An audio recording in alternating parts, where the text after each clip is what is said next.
This year marks the 60th anniversary of the establishment of diplomatic ties of our two countries. Yes. During the just concluded FOCAC, President Xi Jinping has announced a series of new approaches which will bring new opportunities for our two countries. So I would like to ask you, how do you see the prospect of the shared modernization? Well, I think it's very good that the People's Republic of China is taking the lead in the world in ensuring that all advances of humanity, they are shared among all human beings.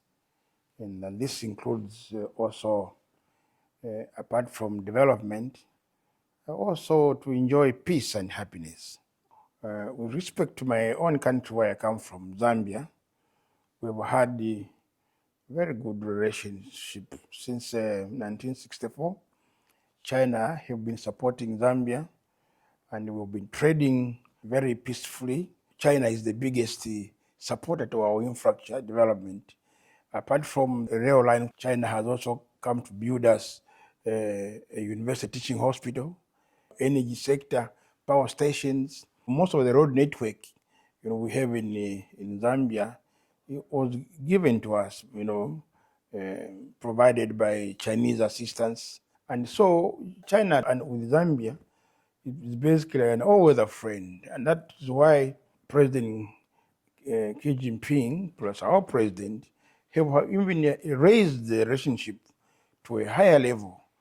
And how do you see the future of humankind? I mean, where the world should go? What's your thoughts? My thoughts about the global geopolitics is that currently, imperialism, they are causing wars everywhere.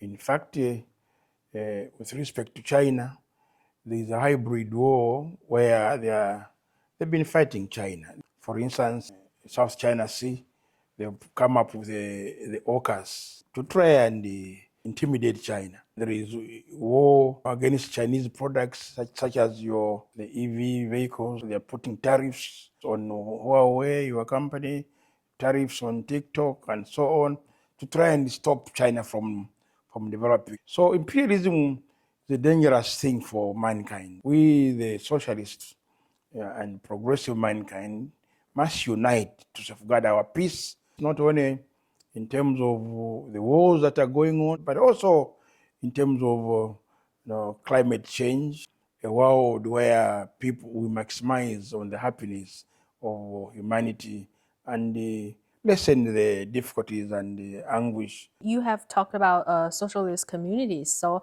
I would like to ask your thoughts about socialism with Chinese characteristics. What's your understanding about it? Yes, socialism, and here President Xi Jinping is correct. Socialism is not a dogma; it's a science, and so it must be related to the conditions of each country. It must be in tandem with the history of the Chinese and with their ways of life and so on. Socialism, as we understand it, it has three characteristics. One, you must have a concept of the world which is scientific. And secondly, you must also be scientific in your approach to governance. Basically, you maximize on the happiness of citizens. And we think that these are good ideals which we can learn from China, which we can learn from the social community. I think this is something that mankind really needs.